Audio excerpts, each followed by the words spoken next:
Let's go on an adventure into music history. It's the Composer Chronicles from Dynamic Doodle.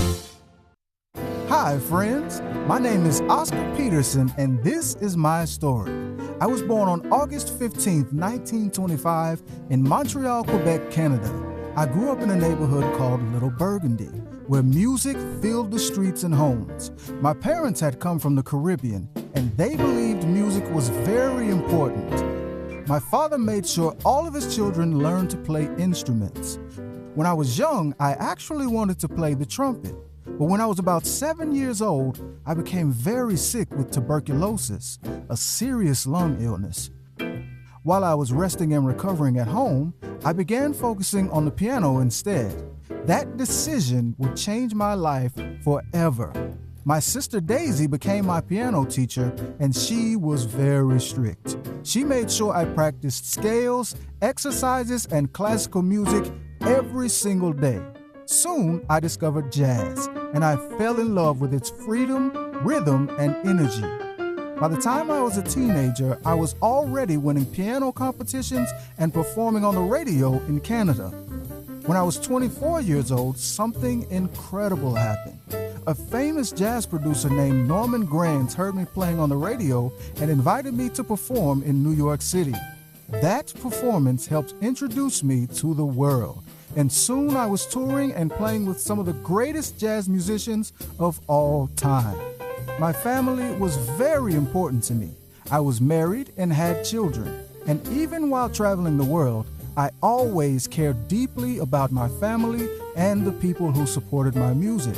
People began calling me the Maharaja of the keyboard because of my fast fingers, powerful sound, and joyful playing. I loved creating music that made people feel happy and excited. Let's listen to a clip of one of my most famous pieces, Sea Jam Blues.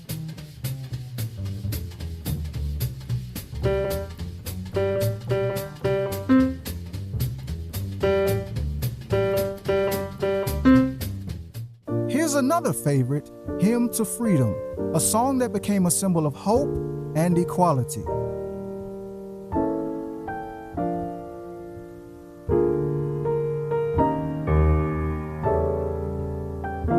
And now, listen to Night Train, one of my most popular jazz recordings.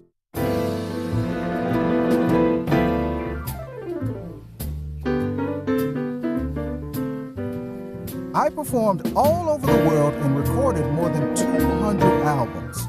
I once said, a musician never stops learning. I believed that music was something you could grow in your whole life. Even after I became famous, I never stopped practicing and improving. I wanted to be the best musician I could be. I lived a long and full life, and I passed away on December 23rd, 2007 in Mississauga, Ontario, Canada. I was 82 years old.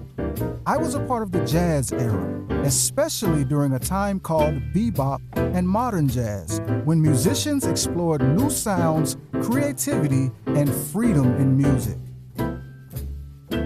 My story shows that even when life brings challenges, you can still achieve great things. With practice, dedication, and passion, you can grow into the musician you were meant to become. Happy music making! Before you go, I have something special just for you. You can explore my story even more with the Composer Chronicles worksheets that go along with this video. You can find them at dynamicdoodleco.com. You can also try the video quiz to see how much you learned. And don't forget to check out the other Composer Chronicles videos to discover more amazing musicians and their stories. I'm so glad you joined me today.